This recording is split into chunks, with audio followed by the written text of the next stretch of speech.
আসলে দর্শক আমি আজকে মৌসুমি ফলের উপরে যেমন মৌসুমে যে ফলগুলো হয় এই ফলের উপরে কিছু কথা বলবো যেটা আপনারা সকলে আসলে দেখবেন এবং বুঝবেন।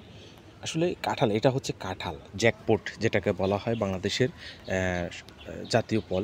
আসলে এই জ্যাকপোটটা সাধারণত আমাদের দেশে হচ্ছে যেমন আমরা এটা আসলে এটা আল্লাহর একটা অশেষ নেয়ামত। তবে যে কোনো ফসল বা যে কোনো ফল বলেন যদি আপনি যত্ন না করেন তাহলে কোনো কিছুই হবে না। গাছ আপনি রোপণ করেছেন কিন্তু গাছের যত্ন করলেন না, সেখানে আপনি ফল পাবেন না। আর যেটুকু ফল পাবেন সেটুকু ফল আপনি ভালো পাবেন না। এই জন্য আমাদের সকলকে গাছের পরিচর্যা করতে হবে কীভাবে, গাছটাকে কীভাবে যত্ন করলে আমাদের ফল আসবে এবং সুস্বাদু ফল মিষ্টি ফল পাওয়া যাবে। এটা আসলে যদি আপনারা নাই জানেন, আপনাদের পার্শ্ববর্তী যেমন কৃষি অধিদপ্তর, কৃষি কর্মকর্তা আছে বা কৃষি আছে উপজেলা, বিভিন্ন জায়গায় গিয়ে আপনারা এখান থেকে যেমন তথ্য সংগ্রহ করতে পারেন। ফলের বিষয় বা ফুল এবং ফল এসবের বিষয়। আসলে এগুলো আমাদের জন্য বিখ্যাত। আমাদের এই সোনার বাংলাদেশে এগুলা সবচেয়ে বেশি বিখ্যাত।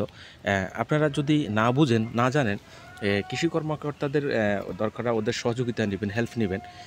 দেখেন এই যে কি সুন্দর গাছটাতে কাঁঠাল ধরে আছে। এই কাঁঠালগুলো আসলে এমনি এমনি হয়নি। এই কাঁঠালগুলা পরিচর্যা করার পরে এই কাঁঠালগুলা গাছে আসছে। আসলে যেমন পরিচর্যা, যেমন গাছে যখন কাঁঠাল আসে তখন গাছের গোড়ায় একটু একটু পানি দিতে হয়।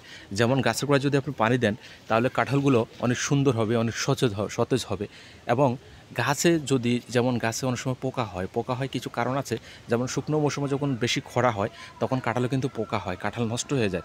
তখন কি করতে হয়, গাছে কিছু ওই যে বললাম না কৃষি কর্মকর্তার কাছে গিয়ে তাদেরকে বলবেন যে আমার কাছে কাঁঠাল ধরেছে কিন্তু পোকায় আমার কাঁঠালগুলো নষ্ট হয়ে যাচ্ছে, আমি এটাকে কীভাবে পরিহার করব, আমার কাঁঠালগুলো সতেজ হবে, ভালো হবে। তখন ওনারা আপনাদেরকে বলে দেবে। আসলে এটা আমাদের হাতের নাগালে থাকে, কিন্তু আমরা কেউ যেতে চাই না অলসতার কারণে। এই জন্য আমরা ভালো কোনো ফলনও পাই না। এই যে দেখেন গাছে ফলনগুলো ধরে আছে খুব সুন্দর, অনেক সুন্দর। এটা আসলে এখন তো বৈশাখ মাস, বৈশাখ মাসে মনে করেন যে বৈশাখ এবং জ্যৈষ্ঠ মাসের যখন মাঝামাঝি আসে তখন সব ফলে গাছে আস্তে আস্তে পাকা শুরু হয় এবং রসালো মিষ্টি ফল। আমাদের এই দেশের ফলগুলো দেখতে অনেক ভালো। তারপরে যেমন এই ফলগুলো আমাদের দেশের, এটা হচ্ছে আমাদের দেশের জাতীয় ফল যেটাকে জ্যাকফ্রুট বা যেটাকে কাঁঠাল বলা হয়। আসলে আমরা সকলে আমি যে কথাগুলো বলেছি এই কথাগুলো আমরা সকলে যদি মাথায় রাখি বা এভাবে যদি গাছের পরিচর্যা করি যেমন কৃষি কর্মকর্তাদের উদ্যোগে, তাহলে দেখবেন ইনশাল্লাহ আমাদের যে কোনো ফসলে ভালো হবে, সুন্দর হবে, সতেজ হবে। এতে কোনো সন্দেহ নেই। আমরা সকলে চেষ্টা করব ফল-ফলাদি গাছ বেশি লাগানোর জন্য।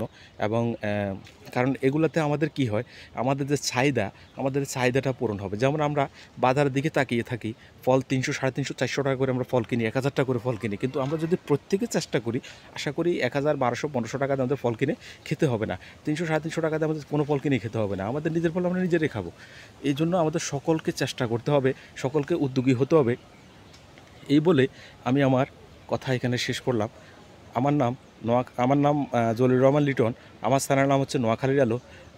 বিশেষ করে সবাই এই চ্যানেলটা দেখবেন। আসলে আপনাদের জন্য আমি কন্টেন্টগুলো তৈরি করি, ভিডিওগুলো তৈরি করি। আপনারা যদি ভিডিওগুলো না দেখেন, যদি বেশি বেশি করে শেয়ার করবেন এবং বেশি বেশি করে লাইক করবেন এবং কমেন্টস করবেন যে আপনাদের কাছে কেমন লাগে, তাহলে আমি আবার নতুন নতুন ভিডিও তৈরি করবো আপনাদের জন্য।